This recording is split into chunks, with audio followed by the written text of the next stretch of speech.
Hema committee റിപ്പോർട്ടിൽ ഇടപെടലുമായി കേരള ഹൈക്കോടതി. റിപ്പോർട്ടിന്റെ അടിസ്ഥാനത്തിൽ കേസ് എടുക്കണമെന്ന ഹർജി കോടതി ഫയലിൽ സ്വീകരിച്ചു.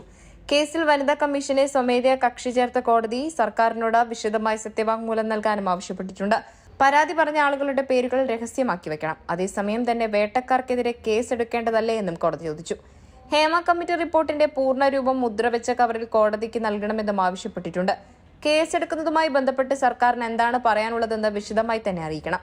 എങ്കിൽ മാത്രമേ കോടതിക്ക് ഇക്കാര്യത്തിൽ മുന്നോട്ടു പോകാൻ സാധിക്കുകയുള്ളൂവെന്നും സാമൂഹ്യ പ്രവർത്തകനായ പായിച്ചറ നവാസ് നൽകിയ പൊതു താൽപര്യ ഹർജി ഫയലിൽ സ്വീകരിച്ചുകൊണ്ട് കോടതി പറഞ്ഞു.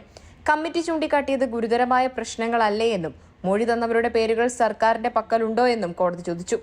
കമ്മിറ്റി ചൂണ്ടിക്കാട്ടിയിരിക്കുന്നത് ഗുരുതരമായ പ്രശ്നങ്ങളാണെന്ന് നിരീക്ഷിച്ച കോടതി ഹേമ കമ്മിറ്റി റിപ്പോർട്ടിന്റെ അടിസ്ഥാനത്തിൽ പോലീസിന് നേരിട്ട് കേസെടുക്കാവുന്ന കുറ്റങ്ങൾ ഉണ്ടോ എന്നും സർക്കാരിനോട് ചോദിച്ചു. ഹേമ കമ്മിറ്റി റിപ്പോർട്ടിന് മുമ്പാകെ മൊഴി നൽകിയവർക്ക് നേരിട്ട് മുമ്പിൽ വരാൻ താൽപര്യമുണ്ടോ എന്നും കോടതി സർക്കാരിനോട് ആരാഞ്ഞിട്ടുണ്ട്. റിപ്പോർട്ടിന്റെ അടിസ്ഥാനത്തിൽ കേസെടുക്കുന്നതിൽ പരിമിതി ഉണ്ടായിരുന്നുവെന്ന് സർക്കാർ ഹൈക്കോടതിയെ അറിയിച്ചു. രഹസ്യ സ്വഭാവം ഉറപ്പാക്കുമെന്ന ധാരണയിലാണ് പലരും മൊഴി നൽകിയത്.